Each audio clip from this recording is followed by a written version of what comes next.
कि देखें कि कलाम फ़ातिमा की मंज़िलत क्या है। कलाम पाक से पूछो अली की मंज़िलत क्या है। कलाम पाक से पूछो अली की मंज़िलत क्या है। अली के दिल से पूछो सैयदा की मंज़िलत क्या है। कलाम पाक किसी मुल्ला से पूछना, किसी मौलाना से पूछना, कुरान से पूछना कि पैगंबर ने कहा या अली, या तुम्हें खुदा समझ सकता है या मैं समझ सकता हूँ, और उसके अलावा कोई और नहीं समझ सकता। इसलिए कलाम पाक से पूछो अली की मंज़िलत क्या है। अली के दिल से पूछो सैयदा की मंज़िलत क्या है। और जो एक आंसू के नजराने में गुलज़ारे जिना दे दे, जो एक आंसू के नजराने में गुलज़ारे जिना दे दे, भला उसके लिए बाग़े फ़िदा की हैसियत क्या है। जो एक आंसू के नजराने में गुलज़ारे जिना दे दे, भला उसके लिए बाग़े फ़िदा की हैसियत क्या है। अगर मांगते तो सैयदा हसनैन के सदक़े में दे देती, मगर क्योंकि वो गासिब थे। आइए हज़रात, मैं आपकी बेदारी के लिए 4 मिसरे और पेश कर दूं, क्योंकि बेदारी कितनी नाजुक काम होता है। सिर्फ किसी शायर को, किसी खतीब को आपके हवाले करना, किसी शेर को पढ़ने की जरूरत नहीं होती, लेकिन उसकी एक ड्यूटी होती है, मजबूरी होती है कि जब तक आप बेदार नहीं होंगे मैं आपके सामने पेश नहीं कर सकता। लिहाजा आपकी बेदारी के लिए 4 मिसरे अर्ज़ है कि इस तरह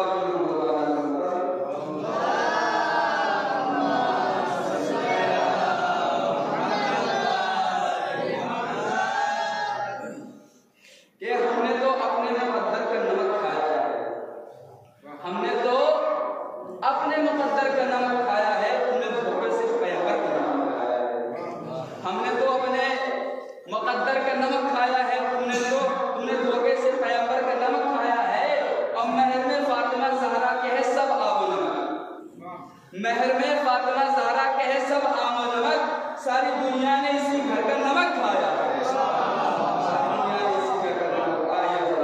मेरी मिस्र के साथ बड़ी है तो आली जनाब मौलाना से दुआ और अपने बयान से मोहम्मद को बोलना जिसे दरबार में आवाज़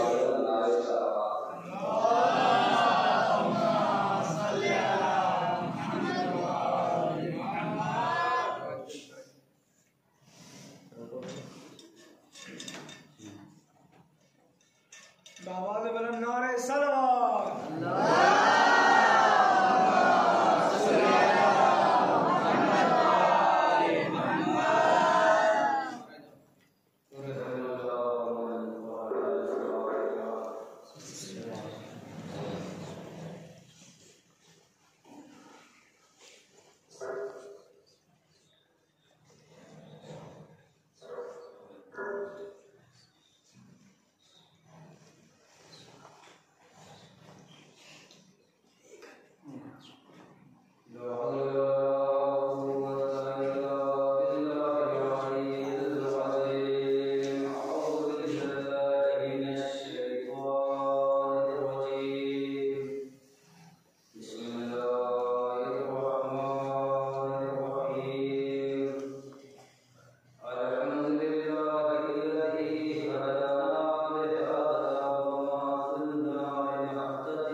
सर्वश्रेष्ठ ये अनुमान बहुत कम करार पाता है विश्व में जी और पूरे पूरे से गुजर जाते हैं सिद्धि गैर लेकिन इस अजीब इबादत का जिक्र नहीं हो पाता।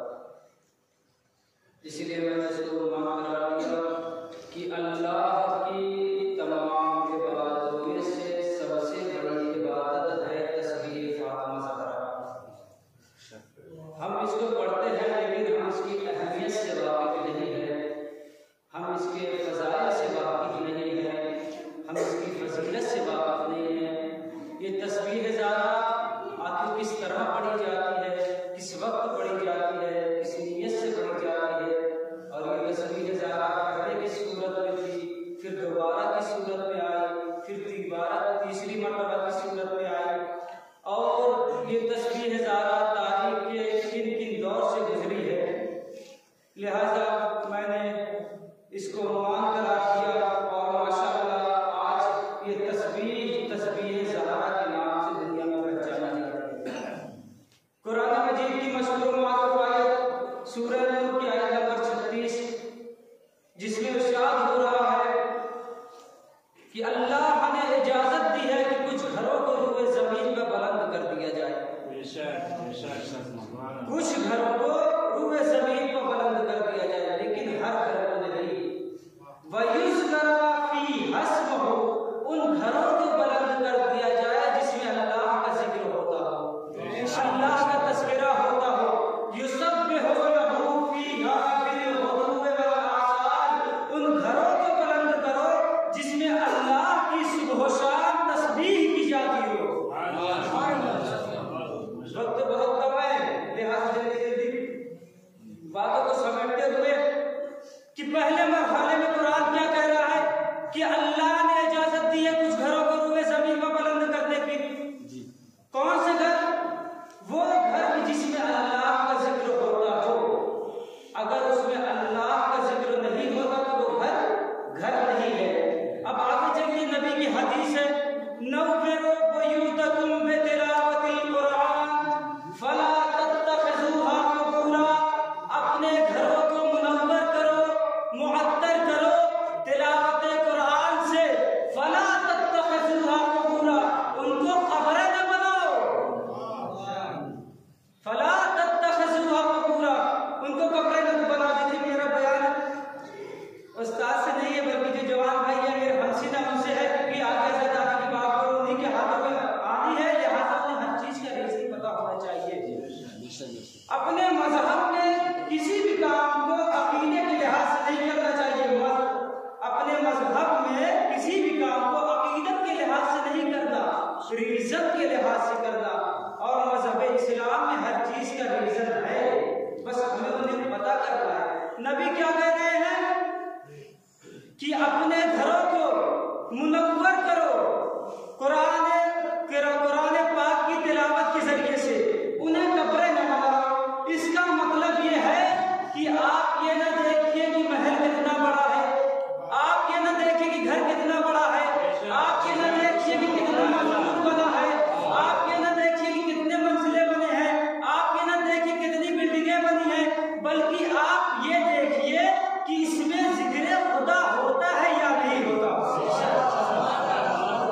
अगर यकीन नहीं आता तो आप मक्का चले जाइए, बिल्कुल काबे के बराबर बादशाह की बिल्डिंग बनी हुई है, कई सौ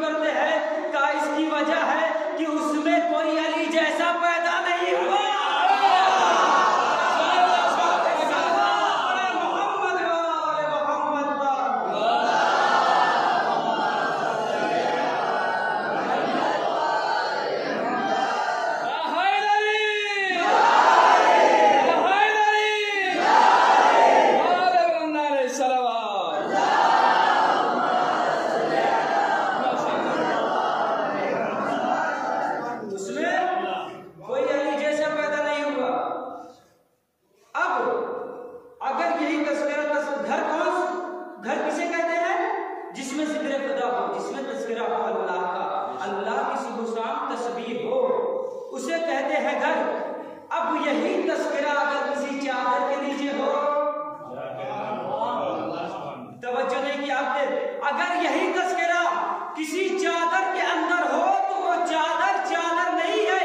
यानी अगर अल्लाह का तस्करा किसी घर के अंदर ना हो तो वो घर घर नहीं है, और अगर चादर के अंदर हो तो वो चादर चादर नहीं है, घर है। इसीलिए घर वालों को अहले बैत नहीं कहा गया, चादर वालों को अहले बैत।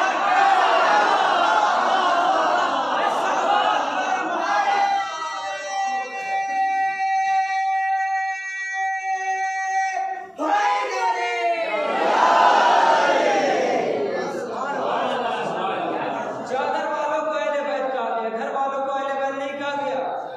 मैं आपको दलील भी देता हूँ।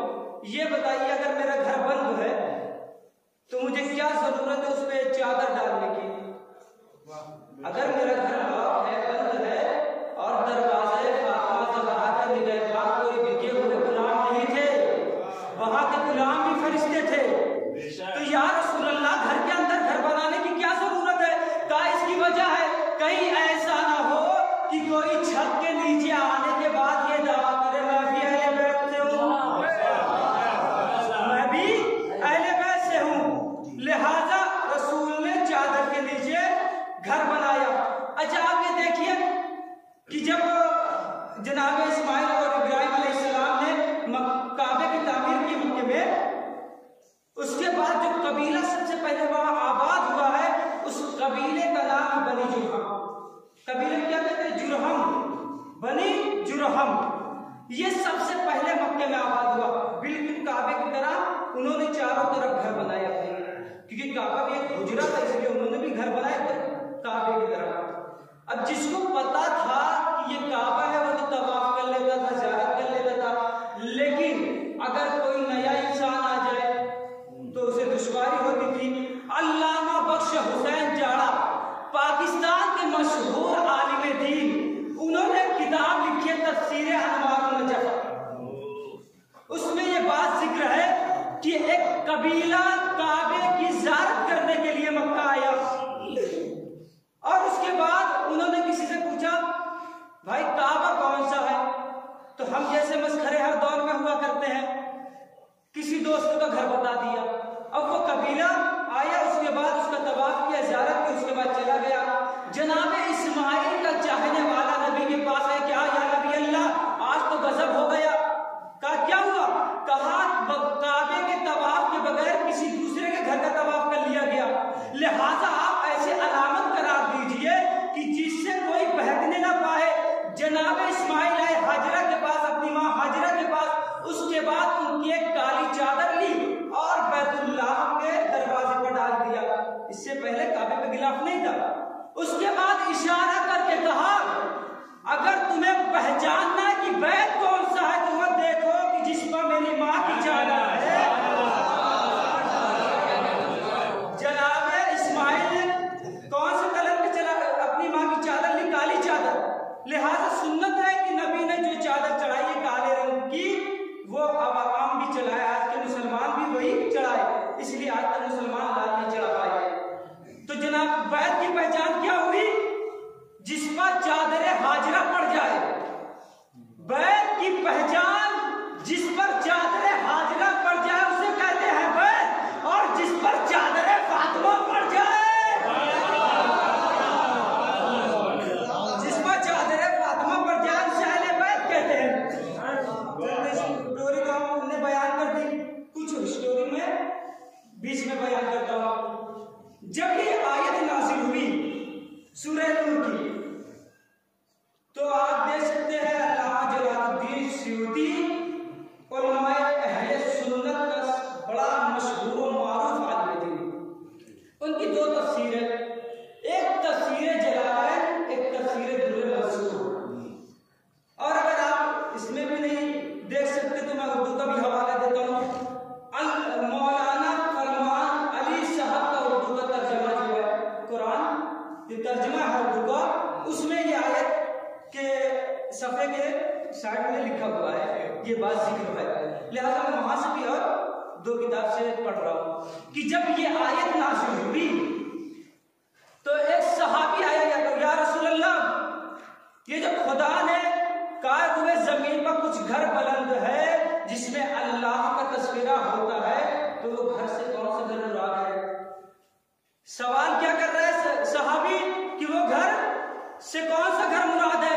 नबी ने फरमाया हिया बुयूतुल अंबिया, उन घरों से मुराद नबियों के घर है।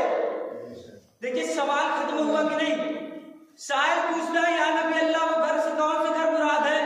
नबी ने कहा नबियों के घर मुराद है, इसलिए कि सबसे ज्यादा तस्करा अल्लाह के घर में हुआ, नबियों के घर में हुआ। अल्लाह का तस्करा सबसे ज्यादा अंबिया के घर में हुआ। शायद सवाल करके उठ के चला गया। खलीफे अव्वल खड़े हुए और इशारा करके कहा फअशारहु बिबैत अली फातिमा, इशारा किया अपनी उंगली से, अपनी उंगली से इशारा किया अली व फातिमा के घर की तरफ। कहा या रसूल अल्लाह, क्या वो घर में ये घर है?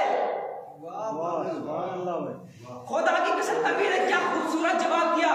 कहा बल है या मिन अफाज़िलहा, नबियों के घर नहीं बल्कि उनके घरों से भी बेहतर है। शायर ने क्या सवाल किया कि कौन से घर मुराद है? नबी ने कहा अंबिया के घर मुराद है। उसके बाद खलीफे अव्वल खड़े हुए, कहा जनाब फातिमा ज़हरा के घर की तरफ इशारा करके कि क्या ये घर उनमें से है? रसूल ने कहा ये घर अंबिया से भी बेहतर है। अब मैं इसको आपको दलील भी देता हूँ। इसकी दलील ऐसी दूंगा इंशाअल्लाह, जब तक आप जिंदा रहेंगे दुआ देते रहेंगे। रसूलुल्लाह ने क्या कहा? कुरान पहले क्या कह रहा है कि रूबे जमीन पर कुछ घर बुलंद है जिसमें अल्लाह का तस्वीरा होता है। उसके बाद रसूल ने कहा उन घरों से मुराद नबियों के घर है। फिर तीसरा जुमला क्या है कि जनाबे फातिमा ज़हरा का घर नबियों के घर से भी बुलंद है। क्यों? इसलिए कि आदम से लेकर खातम तक जितना तस्करा अल्लाह का नबियों के घर में हुआ, उससे ज्यादा तस्करा अल्लाह का अकेली फातिमा के घर में हुआ है। अभी भी कुछ लोग सोच में पड़े हुए हैं। जनाब फातिमा ज़हरा का घर नबियों के घर से भी बुलंद है। आप कहेंगे दलील? दलील भी नबी के कौल से है। ज़रब्तु अली यौमल खंदक अफ़ज़लु मिन इबादत सकलैन, अली की एक ज़रबत इबादत सकलैन का भारी हो, अम्मा जिस घर के एक फर्द की इबादत सकलैन का भारी हो। जनाब फातिमा ज़हरा का नबियों के घर से बुलंद है। ये है पहली दलील। अब दूसरी वजह भी सुन लीजिए क्यों। इसलिए कि अगर नबियों के घर में मोमिन भी रहते हैं तो कुछ बहके हुए लोग भी रहते हैं। अगर मोमिन भी रहते हैं तो कुछ बहके हुए लोग भी रहते हैं। इशारा देना ही पड़ेगा। कहीं बीवी बहक गई, कहीं बेटा बहक गया, लेकिन फातिमा के घर में सारे जन्नत के सरदार हैं।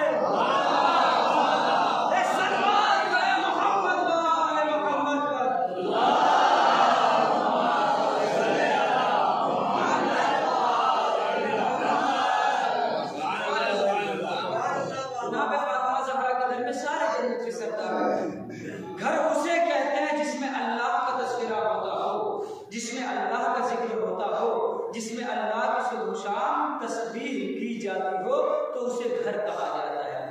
अब आइए आगे चलते हैं।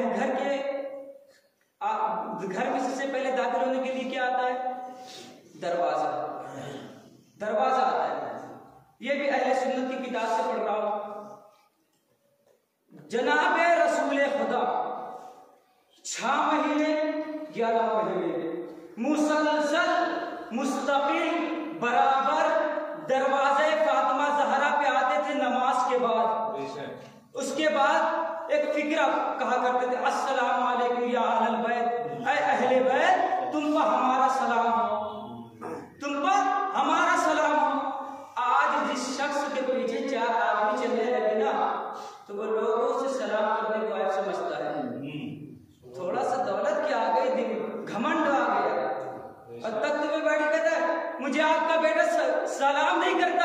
भाई वो नहीं करता तो आप कर लीजिए, वो नहीं करता तो आप कर लीजिए।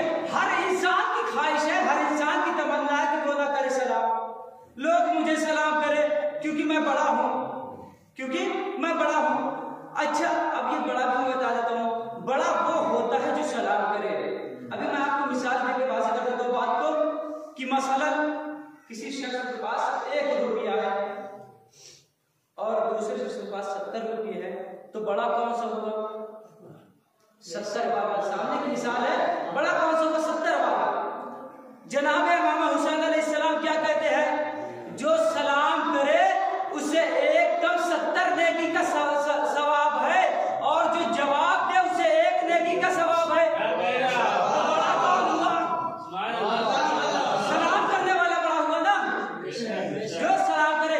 लिहाजा अब आप इंतजार मत कीजिएगा कि लोग मुझे सलाम करें, आप उन्हें सलाम करें। नबी आते। अच्छा ये बताइए, जनाब फातिमा ज़हरा छोटी है या बड़ी? अली छोटे हैं, हसन छोटे हैं। जनाब रसूल खुदा ने सलाम करके दुनिया को ये बता दिया कि जो बड़ा होता है वही सलाम करता है, जो बड़ा होता है वही सलाम करता है। जनाब रसूल खुदा दरवाजे फातिमा पे आते थे, सलाम करते थे। अच्छा, अगर आप सलाम का रिवाज दुनिया में दे दो ना, तो दुनिया तुम्हें दहशतगर्द कहना छोड़ देगी। कीमती जुमला है, गौर करते रहिएगा, क्योंकि सलाम का मतलब क्या होता है? सलाम अलैकुम, आप पर सलाम की हो, हर वरस से, हर बीमारी से, हर बला से, हर शर से। वालेकुम सलाम, आप भी महफूज रहे हर बीमारी से, हर शर से, हर बला से, आप भी महफूज रहे। तो मोमिन एक मुलाकात में कितनी दुआ देता है? मोमिन एक मुलाकात में कितनी दुआ देता है? आप लाख मजलिसें कर लीजिए, लेकिन अगर आप में ये सिफत नहीं है तो आप मोमिन नहीं है। जनाब रसूल खुदा सलाम क्या करते थे दरवाजे फातिमा पे? अस्सलामु अलैकुम या अहल बैत, ऐ अहले बैत तुम पर मेरा सलाम हो। अच्छा ये बताइए, कब आते थे? कब आते थे दरवाजे फातिमा पर? नमाज के बाद, नमाज के बाद आते थे। पहले मस्जिद, फिर दरवाजे फातिमा ज़हरा। अगर हम जैसा कोई होता कहते या रसूल अल्लाह, पहले दरवाजे फातिमा फिर मस्जिद जाइए, ताकि हमें उसूल मिल जाए कि पहले इमाम बाड़ा। क्या कहना?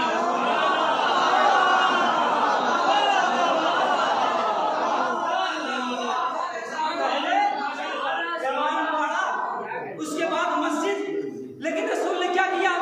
पहले मस्जिद, फिर दरवाजे फातिमा ज़हरा। का वजह क्या है? का वजह यह है कि जब ये मस्जिद में आएगा तो पहले वुजू करेगा, उसके बाद नमाज पढ़ेगा। जब वुजू करेगा तो जिस्म पाक होगा, और जब नमाज पढ़ेगा तो रूह पाक होगी। जब जिस्म और रूह पाक हो जाए तब झुक जा दरवाजे फातिमा।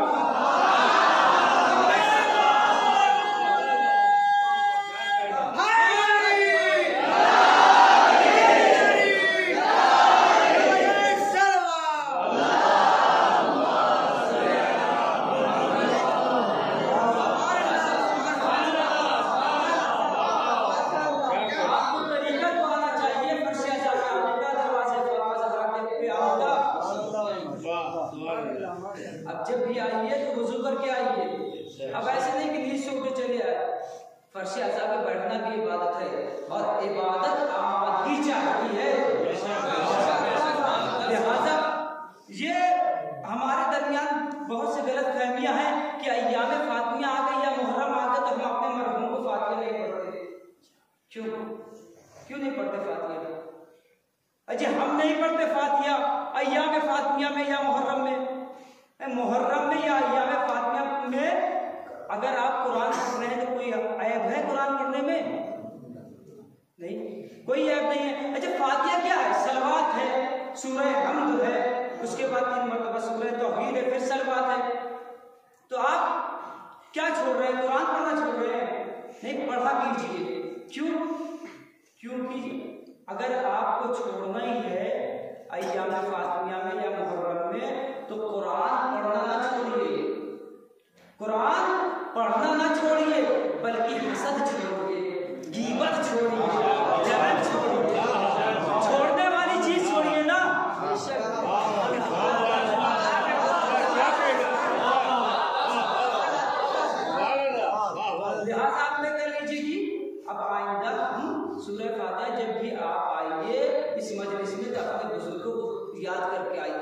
की मजलिस में आइए तो नियत करके आइए कि मैं अपने वालिद मोहतरम की तरफ से जा रहा हूँ, अपनी वालिद मरहूमा की तरफ से, ये जो मरहूमिन हो चुके उनकी तरफ से। क्यों? क्योंकि हुसैनियत बुजुर्गों को याद करना सिखाती है, भुलाना नहीं सिखाती।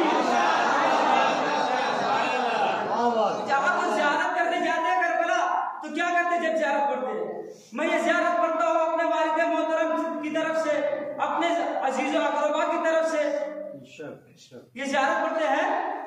आप यही कहते हैं ना, तो बुजुर्गों को याद करना सीखिए आप। कई साल के बाद बड़ा रईस भी याद नहीं आता। जब आप अपने बुजुर्गों को याद करना सीखेंगे तो आप उन्हें फातिहा देंगे, सूरह फातिहा देंगे, उनको याद करेंगे तो अल्लाह किसी ऐसे शख्स को मुअय्यन करेगा जो आपको याद करे। अच्छा आ जाइए, दरवाज़े फातिमा ज़हरा पे रसूल खुदा आते थे। अब जब आते थे तो असहाब भी तो आते होंगे। जब रसूल खुदा आते थे तो असहाब भी आते होंगे। आप क्या कहते हैं? अच्छा, एक दिन छोड़ के चले जाएंगे, 2 दिन छोड़ के चले जाएंगे, लेकिन कभी ना कभी तो आएंगे जरूर। अब यह है दरवाज़े फातिमा ज़हरा, इधर है अज़वाज के घर, पीछे है असहाब। अब हमारे नबी के जमाने में 3 ग्रुप हैं, एक अहले बैत, एक असहाब, एक अज़वाज। हमारे अहले सुन्नत भाई क्या कहते हैं कि असहाब अहले बैत है, अज़वाज अहले बैत है। लेकिन 9 महीने नबी ने अज़वाज के घरों को उधर छोड़ा, असहाब को पीछे किया और दरवाज़े फातिमा ज़हरा पे झुक के बता दिया कि ना अज़वाज अहले बैत है ना असहाब अहले बैत है, जिसके दरवाजे पे सब झुक जाए।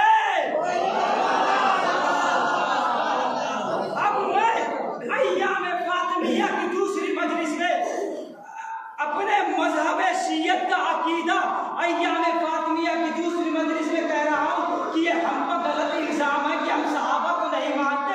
हम सहाबा को तो मानते हैं, मगर उस सहाबा को मानते हैं जो इस दरवाजे पर झुक गया। एक सलवात पढ़े मोहम्मद वाले मोहम्मद।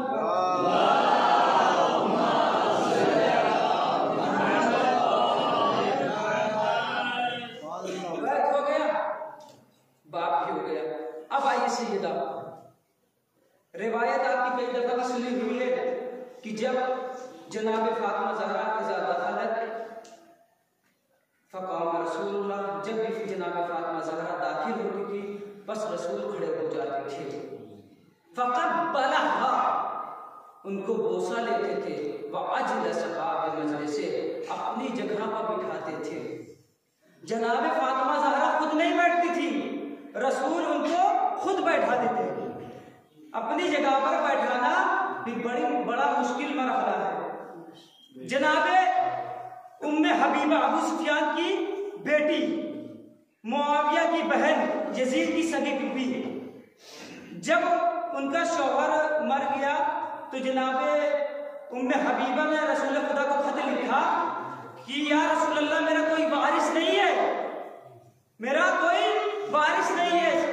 रसूल खुदा ने क्या कहा कि आप मदीना आ जाइए। उसके बाद जब उम्मे हबीबा मदीना आई तो रसूल ने अर्ज़ कर लिया, क्योंकि उम्मे हबीबा मुसलमान हो गई थी। अब एक मर्तबा अबू सुफियान का दिल किया कि वो अपनी बेटी से मुलाकात करे। उसके बाद वो मदीना आया जनाब उम्मे हबीबा के घर पे, और रसूल की मसनद बिछी हुई है। तारीख तबरी का जुमला है, रसूल की मसनद बिछी हुई है। अबू सुफियान उसमें बैठने जा रहा है, जनाब उम्मे हबीबा ने उस मसनद को लपेट दिया और कहा, बाबा आप मेरे बाप जरूर है, लेकिन इस मसनद पे वो बैठेगा जो पाक होगा। ज़ौजा ने फैसला कर दिया कि मसनद पे वही बैठेगा जो ताहिर होगा। जनाब फातिमा ज़हरा को रसूल खुदा बिठा देते अपनी जगह पर। यह है ज़हरा। जनाब ज़हरा बहुत काम करती थी, अपने घर में झाड़ू खुद लगाती थी, चक्की खुद पीसती थी, कपड़े बच्चों की खुद धोती थी। उसके बाद जब एक मर्तबा असीर आए कुछ मदीने में, तो जनाब मौलाए कायनात ने कहा जनाब फातिमा ज़हरा से कि जाओ अपने बाबा से कुछ एक खादिमा तलब कर। मैं तस्बीह की तरफ आता हूँ धीरे धीरे, क्योंकि यही मेरा मौजू है। अपने बाबा से एक खादमा तलब कर लो। जनाब फिजा के आने से पहले की बात है। जनाब फातिमा ज़हरा गई, उसके बाद गई तो जनाब रसूल खुदा मखलूक थे कुछ सहाबा के दरमियान, उसके बाद कुछ देर बैठी, उसके बाद वापस चली आई। जनाब रसूल खुदा को जब पता चला कि ज़हरा आई थी तो रसूल खुदा जनाब फातिमा ज़हरा के घर पे आए और कहा, उम्मे हबीहा फातिमा सिद्दीका ताहिरा, आप घर क्यों गई थी? जनाब फातिमा ज़हरा हया की पैकर कुछ जवाब नहीं दे रही है, कुछ जवाब नहीं दे। जब देखा कि मौलाए कायनात ने कि फातिमा कुछ नहीं बोल रही है, अब मैं यहाँ पे आपको एक मिनट के लिए रोकूंगा। जब देखा मौलाए कायनात ने कि जनाब फातिमा ज़हरा कुछ नहीं बोल रही है तो कहा, या रसूलल्लाह, जनाब फातिमा ज़हरा खुद नहीं गई थी, मैंने भेजा था। कहा किस लिए? कहा खादमा के लिए। अच्छा ये बताइए कि क्या शरीयत में बेटी का मुतालिबा बाप से जायज है या नहीं? बेटी का मुतालिबा अपने बाप से बेटी कुछ मांग सकती है या नहीं? मांग सकती, जायज है। लेकिन जनाब फातिमा ज़हरा फिर भी नहीं बोल रही है। क्यों? जनाब फातिमा ज़हरा हया की पैकर खामोश है। सही बुखारी सही मुस्लिम ने लिखा कि जनाब फातिमा ज़हरा खामोश है और खामोश होकर दुनिया को ये बता रही है कि जो बेटी अपने बाप से जायज मुतालिबा नहीं कर सकती, वो दरबार में नाजायज मुतालिबा कैसे कर सकती है?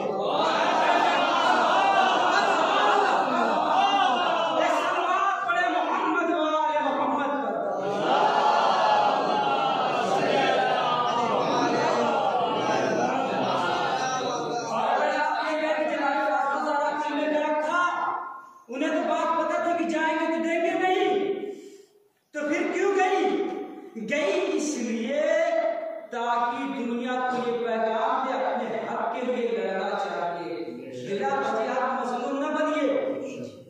जनाब फातिमा ज़हरा के पास रसूल खुदा आए। अबे देखिए तस्बीह स्टार्ट कहाँ से हुई है। जनाब फातिमा ज़हरा के पास आए, कहा मौला कायनात ने कहा फातिमा के लिए मैंने भेजा था। रसूल खुदा कहते हैं, बेटी क्या मैं तुम्हें ऐसी चीज ना दूं जो दुनिया के तमाम खजानों से, दुनिया के तमाम ज़रो जवाहरात से, दुनिया के तमाम खादिमों से, खादमाओं से बेहतर हो। जनाब फातिमा कहते बाबा मैं आपसे भी राजी हूँ, अल्लाह से भी राजी हूँ, आप दीजिए। रसूल खुदा कहते हैं बेटी फातिमा, जब आप नमाज से फारिग हो जाओ तो 34 मरतबा कहो अल्लाहु अकबर, 33 मरतबा कहो अल्हम्दुलिल्लाह। अब आगे आप बताइए, 33 मरतबा कहो सुबहान अल्लाह। अब ये बताइए, अगर कोई दुनियावी लड़की होती या कोई दुनियावी आदमी होता, शख्स होता, वो कहता मैं आपसे क्या मांगने आया हूँ, आप मुझे क्या दे रहे हैं? मसलन अभी मेरे ही पास कोई आ जाए कि मौलाना 5,000 रुपए दे दीजिए, मैंने कहा सूरह वाक़िया पढ़ लिया कर, क्या कहे? सर हमें भी पता है सूरह वाक़िया पढ़ लेते। यानी दुनियावी अगर इंसान हो तो वो कहेगा कि मैं तुमसे क्या मांगने आया हूं, आप मुझे क्या दे रहे हैं? लेकिन रसूल खुदा जानते हैं कि जनाब फातिमा ज़हरा मादी ग़िज़ा के बगैर रह सकती है, मगर ज़िक्र इलाही के बगैर नहीं रह सकती। जुमला बदल दूं, जनाब फातिमा ज़हरा और खून ज़हरा, दुनिया का हर इंसान मादी ग़िज़ा के बगैर नहीं रह सकता, लेकिन जनाब फातिमा ज़हरा और खून ज़हरा मादी ग़िज़ा के बगैर रह सकते हैं, मगर ज़िक्र इलाही के बगैर नहीं रह सकते। यकीन नहीं आता तो देख लीजिए, जालिम ने सर काट दिया, हुसैन ने नेज़े में तलवार।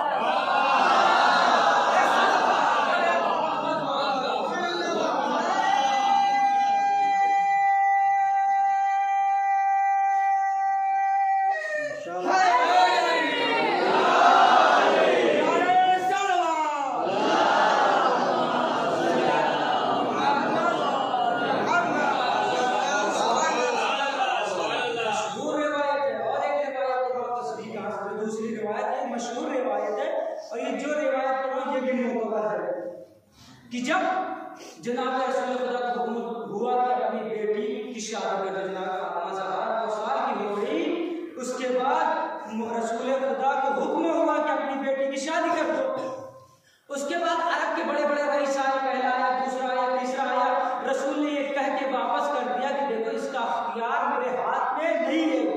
अब अरब का सबसे बड़ा रईस अब्दुर्रहमान इब्ने औफ, जो अरब का सबसे बड़ा रईस था, अब्दुर्रहमान इब्ने औफ 1000 ऊंट, यानी इस जमाने के 1000 कीमती गाड़ियां और 1000 खादिम, 1000 खादिमा कनीज़ें और 300 दुकानें और न जाने कितनी जायदाद प्रॉपर्टी।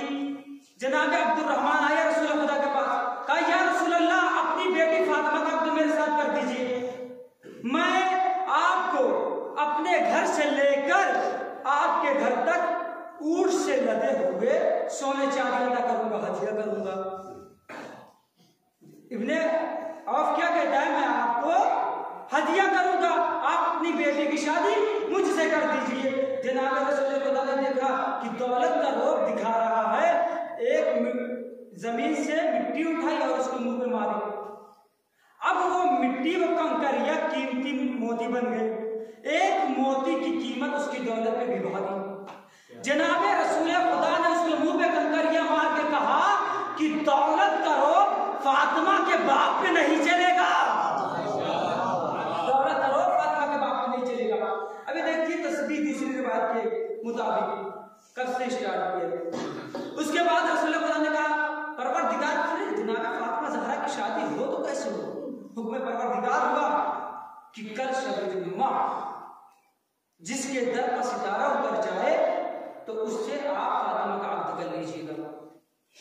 अब शब जुम्मा आई, असहाब अपने घर को सजा रहे हैं, सहने खाना में बैठ के देख रहे हैं, इंतजार कर रहे हैं हमारे घर उतर जाए, हमारे घर उतर जाए, हमारे घर उतर जाए। अब तारीख में 2 रातें ऐसी है जो असहाब पे बड़ी सख्त गुजरी, एक खैबर, एक इंतजार कर रहे हैं। अब वो सितारा आसमान से चला टूट के, सितारा चला, जनाब फातिमा ज़हरा शहर से देख रही है। अब देखिए तस्बीह कहां से स्टार्ट हुई। सितारा चला, जनाब फातिमा ज़हरा ने कहा अल्लाह अकबर, अल्लाह अकबर, अल्लाह अकबर। 34 दफा मुकम्मल हुआ, सितारे ने अली के दरवाजे पे सजदा कर दिया। अल्हम्दुलिल्लाह, जनाब फातिमा ज़हरा का अल्हम्दुलिल्लाह। अच्छा ये बताइए अल्हम्दुलिल्लाह आप कब कहते हैं? जब आपको कोई नेमत हासिल हो।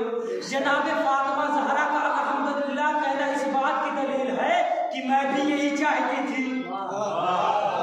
अल्हम्दुलिल्लाह। उसके बाद सितारा चला आसमान की तरफ, शहजादी ने कहा सुबहान अल्लाह, सुबहान अल्लाह, सुबहान अल्लाह। 33 दफा मुकम्मल हुआ, सितारा आसमान पे पहुंच गया।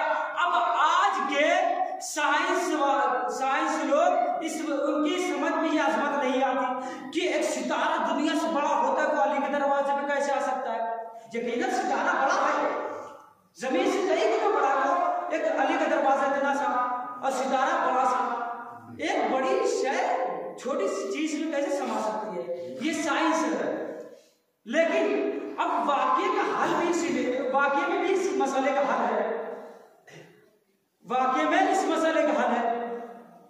जब सितारा आसमान से चला तो वो अपने हजम को कम कर रहा था, अपने हजम को कम कर रहा था और दरवाजे अली पे झुक के ये बता दिया कि अगर तुम्हें इस दरवाजे पर झुकना है तो छोटा बन के झुको।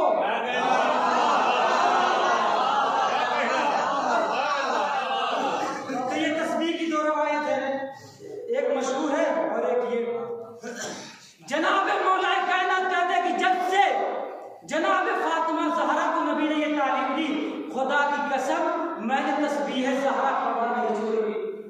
एक एतराज करने वाला जंग सिफ़ीन में भी नहीं कहा, खुदा की कसम जंग सिफ़ीन में भी नहीं छोड़ी, क्योंकि तस्बीह की एक खासियत है जो उसको पढ़ के जंग करता है वो कभी हारता नहीं। अब हम जैसे नहीं है मौला कायनात कि जरा सा खुशी हुई नमाज छोड़ दी, जरा सा गम हुआ नमाज छोड़ दी। आज के ज़माने में अगर किसी की बेटी की शादी हो तो वो बाप नमाज नहीं पढ़ता, बल्कि उसे और ज्यादा पढ़ना चाहिए। अरे बड़े मेहमान हैं, कैसे कह रहा है, अरे आज तो तुम्हें और ज्यादा करना चाहिए, तुम्हें और अल्लाह का शुक्र अदा करना चाहिए कि जिस तरह मेरी बेटी उड़ गई इज्जत से, वैसे दुनिया की जितनी लड़कियां हैं सब इज्जत से रुखसत हो जाए। तो जनाब मौलाए कायनात ने क्या कहा कि मैंने तस्बीह फातिमा नहीं छोड़ी पढ़ना कभी भी। अब ये देखिए, जो तस्बीह पढ़ता है वो अक्लमंद होता है, पागल नहीं होता। आपको मैं दलील भी दूंगा। अच्छा ये बताइए, ये तस्बीह स्टार्ट कहाँ से होती है, शुरू कहाँ से होती है, स्टार्ट कहाँ से होती है, अल्लाह अकबर। खत्म कहाँ पे होती है, पहला वर्ड क्या है, आखिरी वर्ड क्या है, अल्लाह अल्लाह अल्लाह। अब मिसाल की तरफ से मैं जाफराबाद से चला यहाँ पे आया, उसके बाद जफर साहब मिल गए मुझे, कहा मौलाना कहाँ से आए, मैंने कहा पता नहीं, कहाँ आए, मैंने कहा ये भी पता नहीं। अब जफर साहब कहेंगे इनसे मजलिस में पढ़वाइए, इनका ज़हनी तवाज़ुन ठीक नहीं है। आपको कैसे पहचाने भाई, शेरवानी पहने हुए टोपी लगाए हुए हैं, कैसे आपने पहचान लिया? कहा मैंने इनसे ये पूछा कि कहाँ से आए हो, इन्हें ये भी नहीं पता, कहाँ आए हो इन्हें ये भी नहीं पता। यानी पागल की अलामत ये है कि ना उसे ये पता है कि कहाँ से आया है और ना ये पता कि कहाँ जाना है। तस्बीह ही बताती है हम आए भी उधर से है और जाए भी।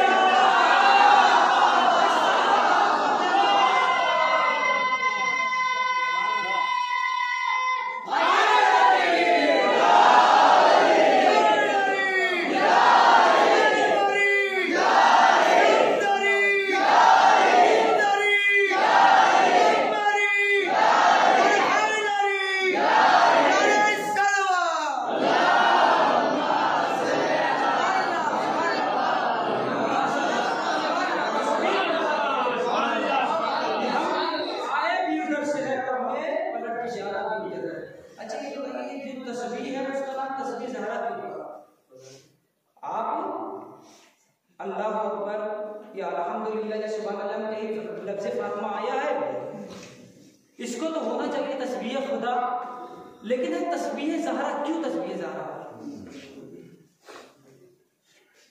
अल्हम्दुलिल्लाह, अल्लाहु अकबर, सुभान अल्लाह, यहाँ पे कहीं पे भी लफ्ज़ फातिमा या लफ्ज़ ज़हरा नहीं आया। तो मंसूब क्यों ज़हरा से हुई? मंसूब इसलिए ज़हरा से हुई, परवरदिगार ने कहा कि ज़हरा ने मेरा नाम नहीं मिटने दिया, ज़हरा ने और खूने ज़हरा ने मेरा जिक्र कायम किया। उन्होंने ही अल्लाह अकबर बचाया, उन्होंने ही अल्हम्दुलिल्लाह बचाया, उन्होंने ही सुभान अल्लाह बचाया। अब मुझ पर फर्ज है कि उन्होंने मेरा जिक्र नहीं मिटने दिया, अब मैं फातिमा का जिक्र नहीं मिटने दूंगा। अब आइए आगे चलते हैं। ये तस्बीह जब नबी ने तालीम दी जनाब फातिमा ज़हरा, तो ये किस सूरत में थी? तो जनाब फातिमा ज़हरा ने धागा लिए, धागा उसमें 100 गिरहें लगाई ताकि अगर भूलने वाला भी पढ़ ले तो उसे याद आ जाए।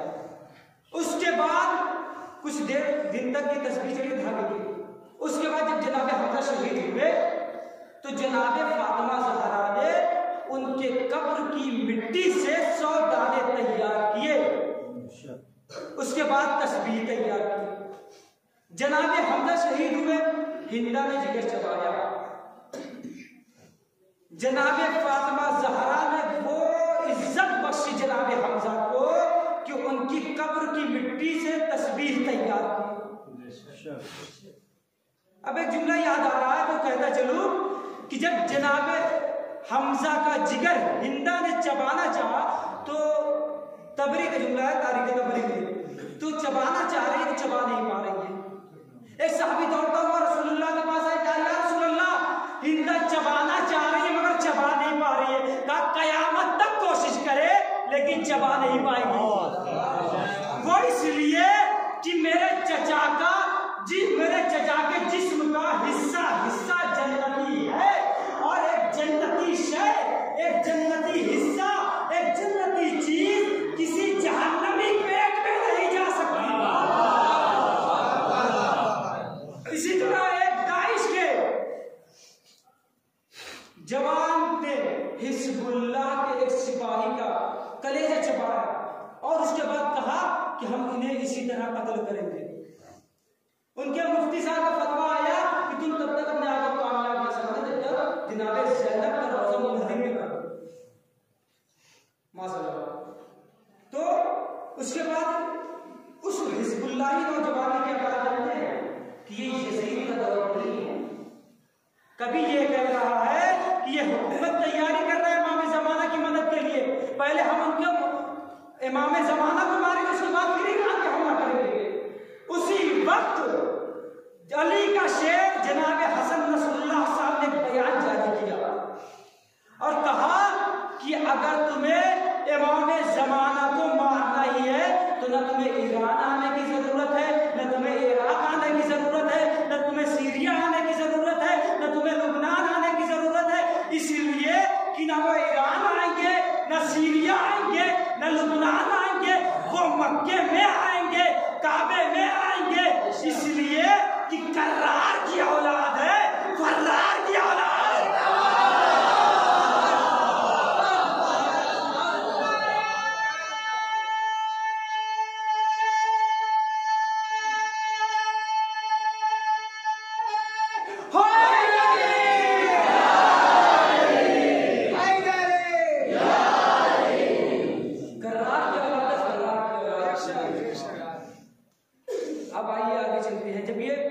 जनाब फातिमा ज़हरा सलामुल्लाह अलैहा ने ये तस्वीर तैयार की जनाब हमजा का पूछे। उसके बाद जब तक जनाब हमजा से ये दुश्शोदा रहे तो ये तस्वीर चली जनाब हमजा की कब्र की मिट्टी से। उसके बाद जब उनसे बड़े से दुश्शोदा यानी मौला इमाम हुसैन अलैहिस्सलाम जनाब सैयद सज्जाद ने अपने बाबा के कब्र की मिट्टी से सौदाने तैयार किए। उसके बाद ये तस्वीर चली। साहिल पूछता मौला ये बताइए कि एक तस्बीह आपकी जद्दा ने तैयार की, हमजा के खून से एक तस्बीह इमाम सैयद सज्जाद ने तैयार की, तो ये बताइए बेहतर कौन सी है?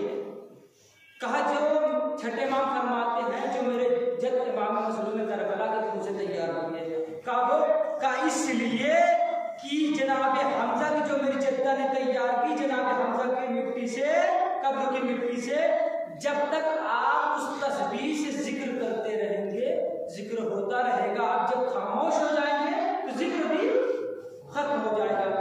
लेकिन मेरे जद इमाम मज़लूम करबला के कब्र की मिट्टी की तस्बीह में वो खासियत है कि जब तक आप जिक्र करते रहेंगे जिक्र होगा, और जब थक जाएंगे तो खुद तस्बीह तस्बीह खुदा करेगी,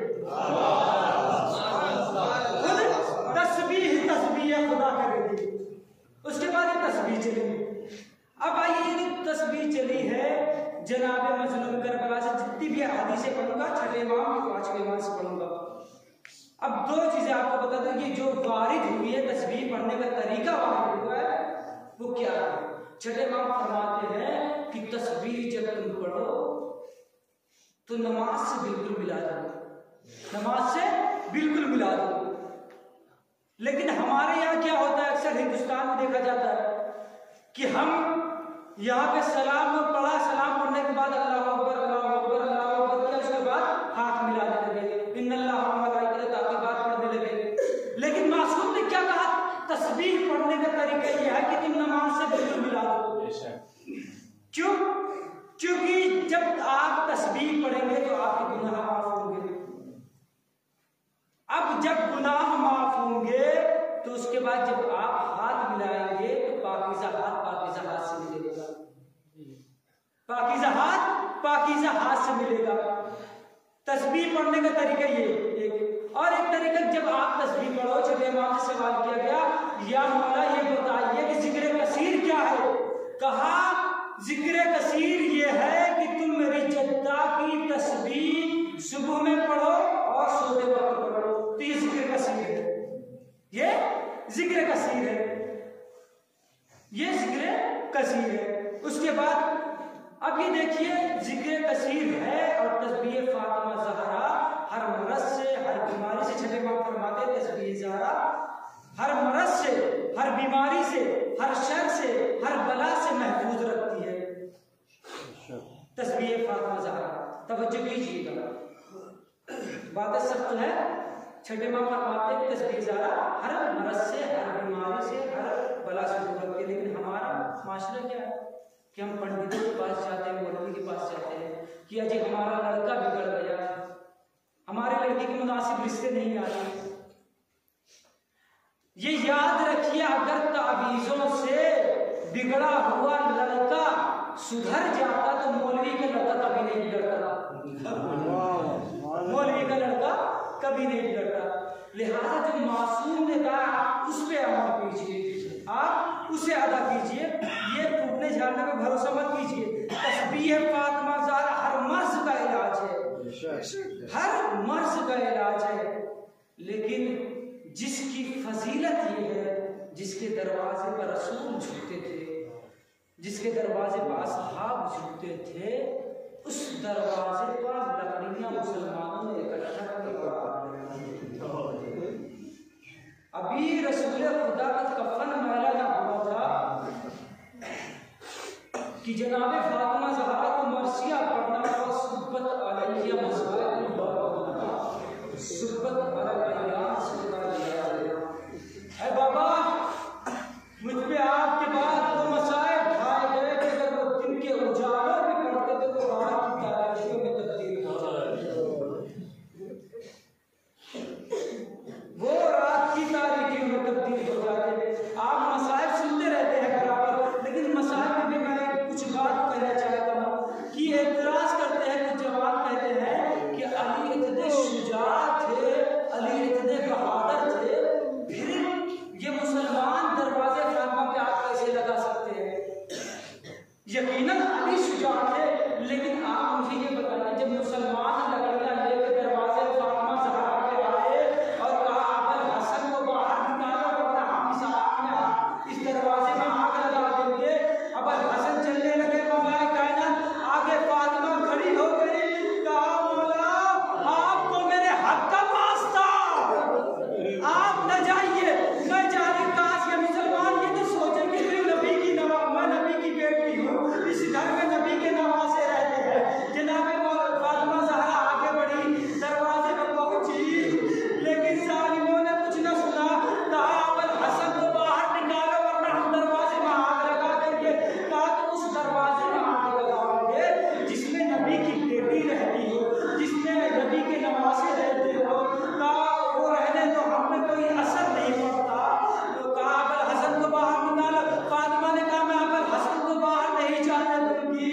मुसलमान आगे बढ़े, दरवाजे फातिमा ज़हरा में आग लगाई, दरवाजा जलते हुए, दरवाजे पे तारीख याकूबी का जुमला पढ़ रहा हूँ पहले सुन्नत की किताब से, जलते हुए दरवाजे पर उमर ने लात मारी, जलता हुआ दरवाजा ज़हरा के पहलू पर गिरा। इमाम जाफर सादिक अलैहिस्सलाम फरमाते हैं कि दरवाजे में कील थी, अरे जलता हुआ दरवाजा जब फातिमा पे गिरा तो लोहे की महक जनाब फातिमा ज़हरा के पहलू में पैबास। जज़ाकुमुल्लाह, जज़ाकुमुल्लाह, आपको कोई करना कैसा था जनाब फातिमा ज़हरा के पहलू में कील पैबस्त हो गई, मोहसिन शहीद हो गया। जनाब फातिमा ज़हरा ने आवाज़ दिया फिज़ा, मेरा मोहसिन शहीद हो गया। मुसलमान दरवाजे से गुजरे, अबुल हसन के गले में रस्सी का फंदा डाला, खींचते हुए बाहर लेके आए। जनाब फातिमा ज़हरा को होश आ गया, अली का दामन पकड़ा, अली को खींचते हुए जालिम बाहर ले जा रहे हैं। जनाब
तरह रो जैसे कोई बेटा अपनी माँ की जनाजे पे रोता। मौलाना इमाम हसन अलैहिस्सलाम साहब ने सवाल के मौला ये बता कि सबसे बड़ा मुसीबत का वक्त कौन सा था?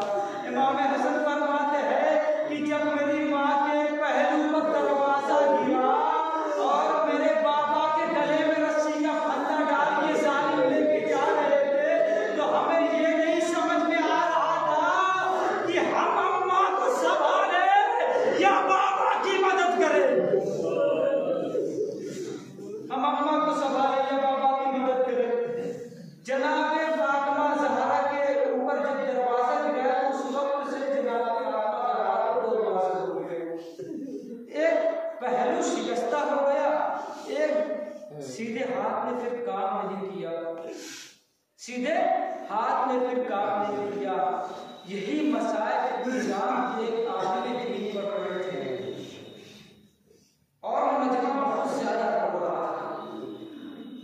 जब मसाइल खत्म हुआ, मजमा यहाँ से चला गया, लेकिन एक जवान था जिसको होश नहीं आ रहा था।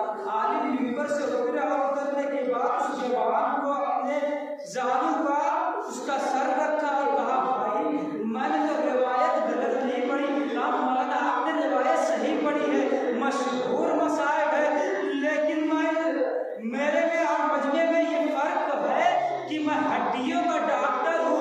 मैंने पढ़ा है कि जब किसी इंसान के सीने की एक हड्डी टूट जाती है तो वो सांस नहीं ले पाता। अरे मेरी माँ ज़हरा की पसलियों की सारी हड्डियाँ अजरकुम ज़हरा। अल्लाह को कोई गम दे सदा रसूल का मसूल लो। जनाब फातिमा ज़हरा की शहादत के करीब आ रहा है। जनाब फातिमा ज़हरा ने ज़ैनब को बुलाया। उस वक्त जनाब ज़ैनब की उम्र 5 बरस की थी। कहा, बेटी ज़ैनब, मैं कुछ दिन की मेहमान हूँ, जरा वो संदूक लेके आओ। जनाब ज़ैनब संदूक लेके आई, हाथ डाला। जनाब ज़ैनब ने हाथ डाला तो क्या देखा कि सफेद कफन है। कहा, मैं ये किस लिए? कहा, मैंने शहादत के बाद इस कफन को अपने बाबा को देना, कह देना ये मुझे पहना दे, ये जन्नत का कफन है। कहा, बेटे एक मतलब फिर हाथ डालो। जनाब ज़ैनब ने फिर हाथ डाला, फिर देखा कफन। जनाब ज़हरा ने कहा, ये तुम्हारे बाबा के लिए। फिर हाथ डाला, फिर कफन निकला। कहा, जब तुम्हारा भैया हसन जिगर के 72 टुकड़े तश्त में उलट दे तो उसे दे देना। अब ज़हरा खामोश हो गई। कहा, अम्मा आपने अपना कफन दे दिया, बाबा का कफन दे दिया, भैया का कफन दे दिया, लेकिन अम्मा आपने जिसे चक्किया पीस अम्मा आपने जिसे चक्किया पीस पीस के पाला है उसका कफन का बेटी था ज़ैनब, हुसैन का कफन मयस्सर। फुर्सत दीजिए सर। इमाम ज़मान इस वक्त तस्वीर फरमा है और दुआ कीजिए कि जन्नतुल बकी की तामीर जल्द से जल्द हो जाए। इमाम ज़माना इस फर्श अज़ाब तशरीफ़ बस आखिरी जुमला मजलिस तमाम। रिवायत बताती है कि सबसे मुश्किल वक्त बच्चों पे कौन सा होता है? सबसे मुश्किल वक्त बच्चे पर उस वक्त होता है कि जब पहली रात को और माँ मौजूद ना हो। पहली रात को माँ मौजूद ना हो। बच्चों को सीने से लगाया, बच्चों को रोते रोते आँख लग गई। जनाब कायनात को वसीयत याद आई कि फातिमा ने कहा था मेरी कब्र पे सूरह यासीन पढ़ना। मौलाए कायनात कब्र की तरफ बढ़े और सूरह यासीन को पढ़ा।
कब देखने में नहीं ताब नहीं आ रहा है, जल्द से जल्द जन्नतुल बकी की ताबीर की सवेरे अपना दाएं हाथ सर पर रखे हुए जितनी ताकत है आवाज से बोलो बिस्मिल्लाह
सब्सक्राइब करें अकबर वीडियो जलालपुर चैनल को, साथ ही बेल आइकन जरूर दबाएं।